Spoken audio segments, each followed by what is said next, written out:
भी भाई, देश में पेपर लीक पे लीक हो रहा है। अब बिहार में तो हो ही रहा था, लेकिन देश में देखिए 2024 में हुआ था नीट का पेपर लीक। अभी देखिए फिर हुआ है। बच्चे इतना मेहनत करता है, रात दिन बच्चा कितना पढ़ता है, और बच्चे के साथ इस तरह से मानसिक तनाव होता है। सरकार से आप क्या कहेंगे? देखिए, अब इस सरकार से कुछ कहने लायक है नहीं, है ना। ठीक ठीक। हम गला फाड़ेंगे भी, सड़क पर उतरेंगे भी, तो इस सरकार को कुछ फर्क पड़ने वाला नहीं है। ऐसा नहीं है कि ये नीट पेपर मामला जो है 2026 में लीक हुआ है, इससे पहले भी हुआ था। 2024 में भी लीक हुआ था।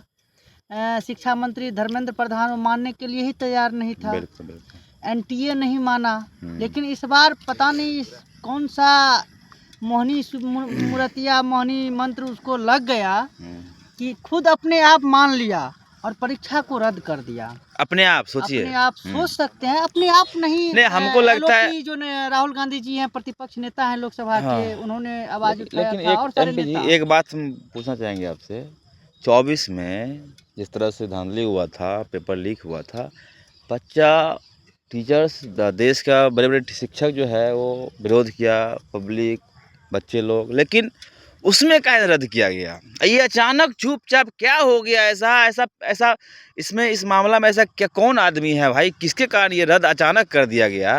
तो आप देख नहीं रहे हैं, भाजपा का नेता, भाजपा के मुख्यमंत्री मंत्री के साथ रहने वाले लोग पकड़े जा रहे हैं। भाजपा का पट्टा पिन्हा हुआ है, फोटो वायरल हो रहा है मुख्यमंत्री के साथ, तो शिक्षा मंत्री के साथ, तो अन्य मंत्रियों के साथ। हमें लगता है कि यदि सरकार सच में नीट अभ्यर्थियों के साथ न्याय करना चाहती है तो सीबीआई जांच हो। और सीबीआई भी तो भाई उसी का न है, लेकिन सीबीआई से भी मैं कहना चाहता हूं कि निष्पक्षता होनी चाहिए। यदि आपके अंदर थोड़ा भी ज़मीर बचा हुआ है, ज़मीर मरा नहीं है, आप अपने कर्तव्यों के प्रति सकारात्मक है, तो आप सही में सीबीआई जांच कीजिए। और जो दोषी है उसे जेल में डालने से नहीं होगा, जेल में डालकर उसे दाल रोटी खिलाने से नहीं होगा। फिर जेल होगा, फिर बेल होगा, परसों फिर वही खेल होगा, है ना। आप जो नियम बनाए थे, संसद से जो पारित हुआ था नियम, वो नियम को धरातल पर लागू कीजिए।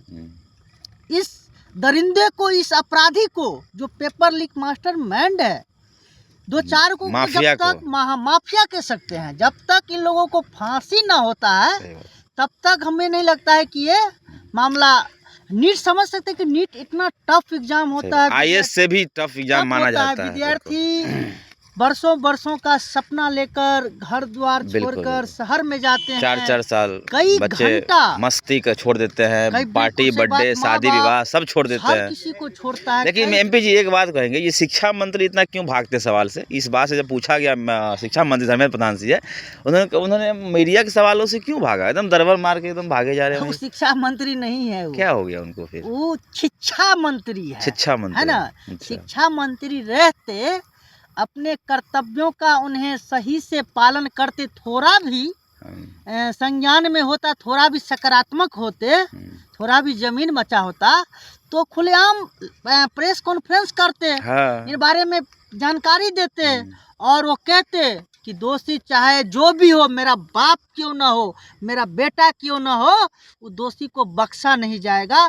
उसे फांसी के फंदों पर लटकाया जाएगा। लेकिन ये शिक्षा मंत्री थोड़ी है साहब, ये तो शिक्षा मंत्री है, और ये पूरे देश की शिक्षा व्यवस्था को बर्बाद कर दिया है। एक शिक्षा मंत्री बिहार के हैं, पता है कौन है?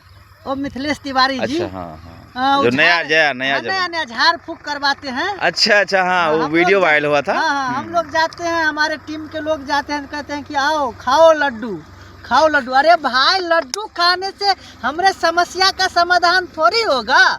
कहता है कि प्रसाद खाओ। नहीं साहब, आपका ये प्रसाद नहीं चाहिए, हमें आपके प्रसाद के रूप में नोटिफिकेशन चाहिए। चलिए ठीक है, अभी आप सुन रहे थे एमपी जी को, बहुत बहुत धन्यवाद।